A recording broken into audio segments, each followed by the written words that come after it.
ప్రాతినిధ్యం వహించినటువంటి గౌరవనీయులైనటువంటి నర్పల్లి దివాకర్ రావు గారు, ఈ నియోజకవర్గం లోపల మీరు సాధించింది ఏమిటి అని భారతీయ జనతా పార్టీ పూర్తిగా ప్రశ్నిస్తుంది. మేము ఎల్లంపల్లి నిర్మాణం చేసినాము, నన్ను ఎల్లంపల్లి దివాకర్ రావు అని పిలుస్తారు అని చెప్పి ఇవాళ వాళ్ళు గొప్పగా ప్రచారం చేసుకుంటూ ఉన్నారు. వాస్తవానికి ఎల్లంపల్లి కోసం మీరు చేసినటువంటి పోరాటం ఏమన్నా ఉన్నదాన్ని చెప్పి దివాకర్ రావు గారిని సూటిగా నేను ప్రశ్నిస్తా ఉన్నాను. ఎల్లంపల్లి ప్రాజెక్టు కట్టాలని చెప్పి ఎక్కడన్నా మీరు నిరాహార దీక్ష చేసిండ్రా? ఎన్నన్నా మీరు పాదయాత్ర చేసిండ్రా? ఎన్నడన్నా కొట్లాడినరా? తెలుగుదేశం ప్రభుత్వం ఉండగా, చంద్రబాబు నాయుడు గారు ముఖ్యమంత్రి ఉండగా, మీరు శాసనసభ్యులుగా ఉన్నారు కదా, ఆ 5 సంవత్సరాల పాటు మీరు ఎన్నడన్నా ఎల్లంపల్లి ప్రాజెక్టు నిర్మాణం చేయాలని చెప్పి మీరు పోరాటం చేసిన దాన్ని ప్రశ్నిస్తూ ఉంటారు. భారతీయ జనతా పార్టీ ఆధ్వర్యం లోపల అప్పుడు ప్రొఫెసర్ జయశంకర్ గారి ఆధ్వర్యం లోపల గోదావరి నదీ జలాల సద్వినియోగం చేయాలని చెప్పి పెద్ద ఎత్తున పాదయాత్ర చేసినాము. ఇవాళ గోదావరి నదీ జలాలను పరిరక్షించాలని చెప్పి అప్పటి భారతీయ జనతా పార్టీ నాయకులు, అప్పటి శ్యామసుందరరావు గారు బీజేపీ ఆధ్వర్యం లోపల మరి పాదయాత్ర చేసినటువంటి విషయం కూడా మీరు గుర్తుంచుకోవాలని చెప్పి నేను సందర్భంగా మనం చేస్తామన్నా. మీరు ఒక్కరోజు కూడా ఎల్లంపల్లి గురించి మాట్లాడలేదు, ఎల్లంపల్లి గురించి పోరాటం చేయలేదు, ఎల్లంపల్లి మీ ఎజెండాలో లేదు.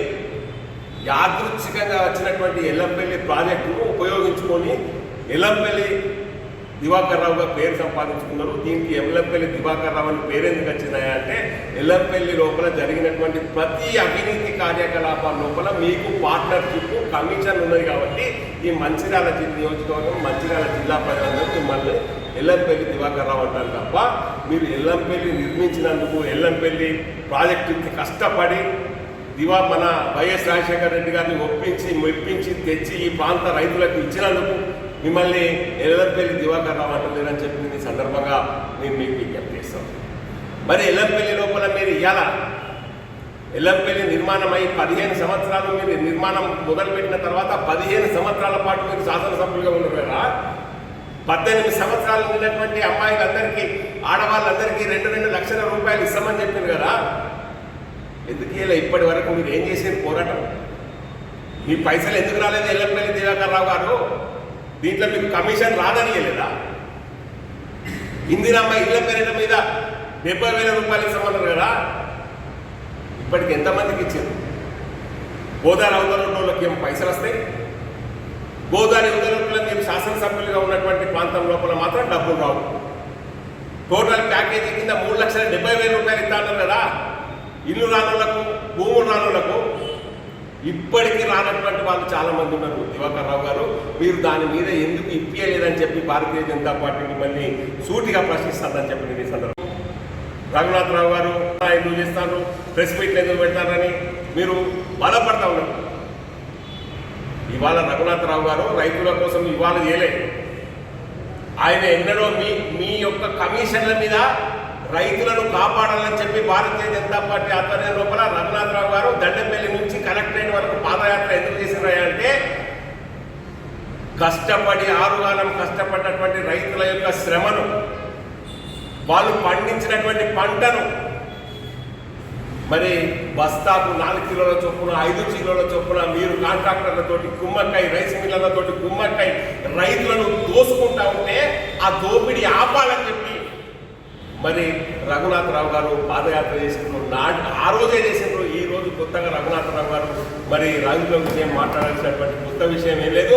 రైతుల మీద మొదటి నుంచి మీరు ప్రభుత్వంలో ఉన్న నాటి నుంచి కూడా పక్షపాతంగా, రైతుల పక్షపాతిగా ప్రతి అంశం మీద పోరాటం చేసింది భారతీయ జనతా పార్టీ, రఘునాథరావు గారు అని చెప్పి ఈ సందర్భంగా మనం చేస్తాం. మరి మీరు శాసనసభ్యులుగా 2018 ఎన్నికల లోపల ముందే పోతా ఉంటే ఆ రోజు మీ ఇంటి దగ్గర 2-3 ఫ్లెక్సీలు పెట్టారు. ఒకటి ఏంది, గోదావరి నది మీద బ్రిడ్జి కడతాము, ఇక్కడికి 2 టౌన్కు లక్ష్మీపేట రాకేష్ కాటికి వెళ్ళి బ్రిడ్జి కడతాము. ఏమైంది? 2018 ఎన్నికల నుంచి 2005 సంవత్సరాలు గడిచిపోయింది కదా. ఎందుకు మీరు బ్రిడ్జి కట్టలేదని చెప్పి నేను ఈ సందర్భంగా ప్రశ్నిస్తాను. కాంట్రాక్టర్ల దగ్గర కమిషన్ల బేరం ఇట్టక ఇయ్యాలా టెండర్ అయినటువంటి గోదావరి బ్రిడ్జి మీ వైఫల్యం కారణంగా, మీ నిర్లక్ష్యం కారణంగా, మీ కమిషన్ల కక్కుర్తి కారణంగా ఇవాళ మళ్ళా గోదావరి నది మీద బ్రిడ్జి ఆగిపోయింది. ఇవాళ దానికి వచ్చినటువంటి డబ్బులు కూడా వాపసు పోయిందంటే దానికి నైతిక బాధ్యత, పూర్తి బాధ్యత మీదే. మీ నిర్లక్ష్యం వల్లనే ఇవాళ గోదావరి బ్రిడ్జి నిర్మాణం కాలేదు తప్ప దానికి ఎవరి బాధ్యత లేదు. మీరు అధికారంలో ఉన్నప్పుడు కట్టించి పని ప్రారంభం చేస్తే ఇవాళ గోదావరి నది మీద బ్రిడ్జి నిర్మాణం పూర్తయ్యేదని చెప్పి ఈ సందర్భంగా మనం చేస్తాం. లక్ష్మీ టాకీస్ రోడ్డు 2 టౌన్ ప్రజలందరికీ బ్రిడ్జి సౌకర్యం కల్పిస్తా చెప్తుంది కదా. 7-8 సంవత్సరాలు ఓట్లు వేయించుకుంటుంది. ఏమైంది?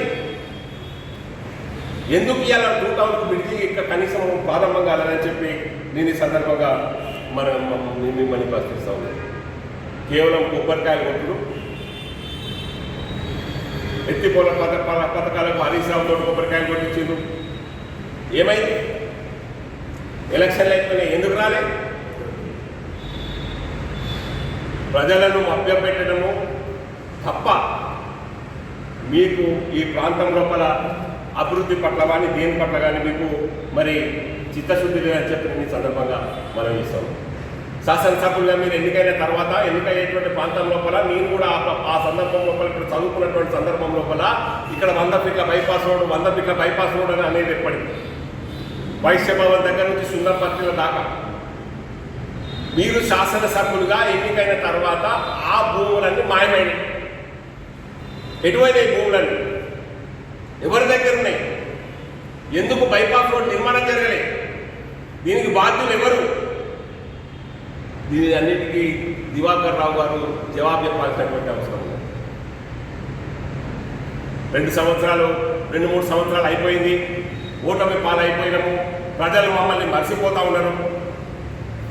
మమ్మల్ని ఏదో గుర్తు చేసుకోవాలని చెప్పి మీరు ఇవాళ భారతీయ జనతా పార్టీ మీద, రఘునాథరావు గారి మీద అవాకులు చెవాకులు వేలినంత మాత్రాన ప్రజలు నమ్మేందుకు సిద్ధంగా లేరని చెప్పి నేను ఈ సందర్భంగా మనం చేస్తాం.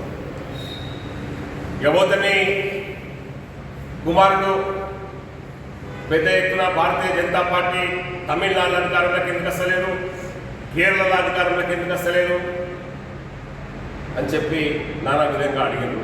మీకు అసలు తమిళనాడు గురించి, కేరళ గురించి మాట్లాడేటువంటి నైతిక హక్కు ఉన్నదా అని నేను అడుగుతా ఉన్నాను.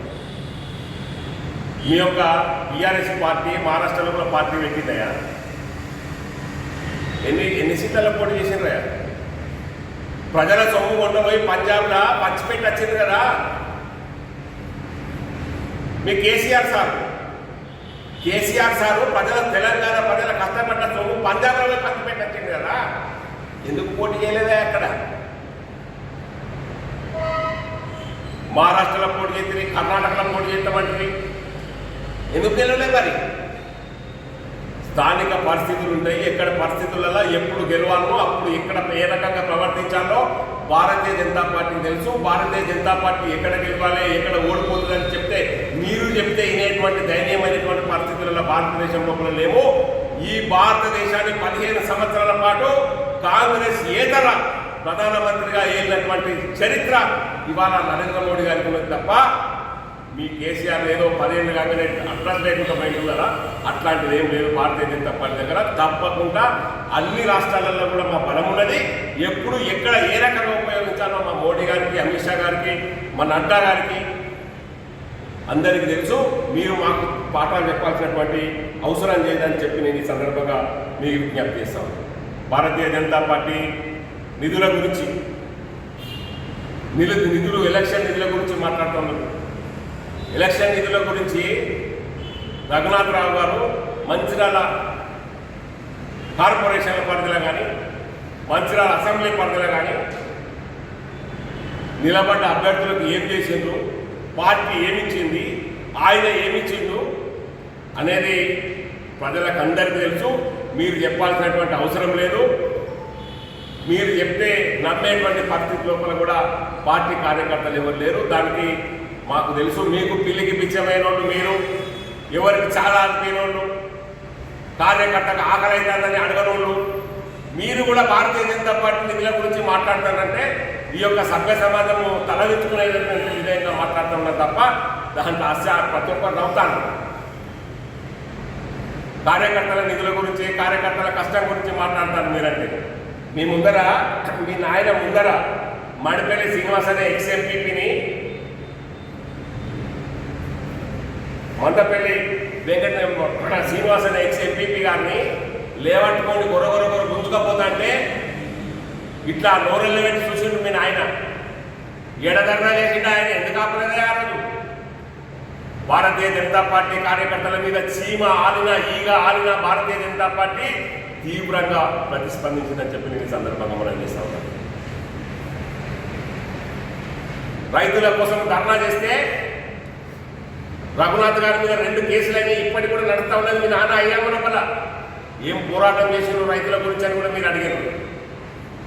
రైతుల గురించి పోరాటం చేస్తే 2 కేసులైనా రఘునాథ్ రావు గారి మీద. మీ నాయన అయ్యాము లోపల, మీ నాయన అయ్యాము లోపల భారతీయ జనతా పార్టీ కార్యకర్తలు కూడా మీరు వేధించిన సంగతి మర్చిపోయినని చెప్పి నేను సందర్భంగా మనం చేస్తూ ఉన్నాం. మీ హయాము లోపల ఈ యొక్క మంచిర్యాల పట్టణం లోపల ఈ యొక్క గాంజా బ్యాచ్ యొక్క కల్చర్ ప్రారంభించింది మీరు, దాడులు ప్రారంభించింది మీరు, భూ కబ్జాలు ప్రారంభించింది మీరు. ఇవాళ రఘునాథరావు గారి మీద, ఇతరుల మీద మీరు కుమ్మక్కైనమని మాట్లాడుతూ ఉన్నారు కదా. మరి నేను ఒక ప్రశ్న అడుగుతా ఉన్నాను. సాక్షి పేపర్ లోపల ఒక ఎమ్మెల్యే 400 కోట్ల కుంభకోణం చేసిందని వచ్చింది పై. ఇవాళ నేను నిన్న ప్రెస్ మీట్ పెడితే మేమే సాక్ష్యాధారాలతో నిరూపించినామని మీరు చెప్తా ఉన్నారు కదా. మరి సాక్షి పేపర్లో మీ పేరు ప్రేమ్ సాగర్ రావు గారి పేరు ఎందుకు రాలేదారు? ఎందుకు పేరు పెట్టలేదు? మీరు నిన్న మీ ఇంట్లో ప్రెస్ మీట్ పెట్టారు కదా బీజేపీ నాయకులు తిట్టుతారు. మీరిద్దరు ఒకటి కాకపోతే పేపర్లో రాకముందు ఇదే ప్రెస్ మీట్ మీరెందుకు పెట్టలేదు? ప్రెస్ మీట్ పెట్టి ఎందుకు అడగలేదు? ప్రెస్ మీట్లో మీరు బాధ్యత ఆ వివరాలన్నీ మీరు ఎందుకు వెల్లడించలేదు?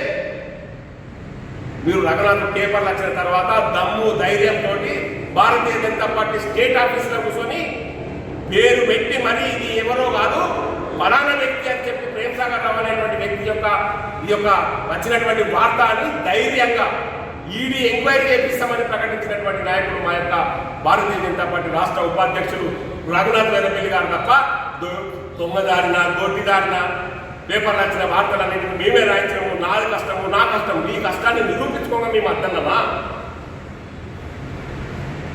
అని చెప్పి ఈ సందర్భంగా ప్రశ్నిస్తా ఉన్నా.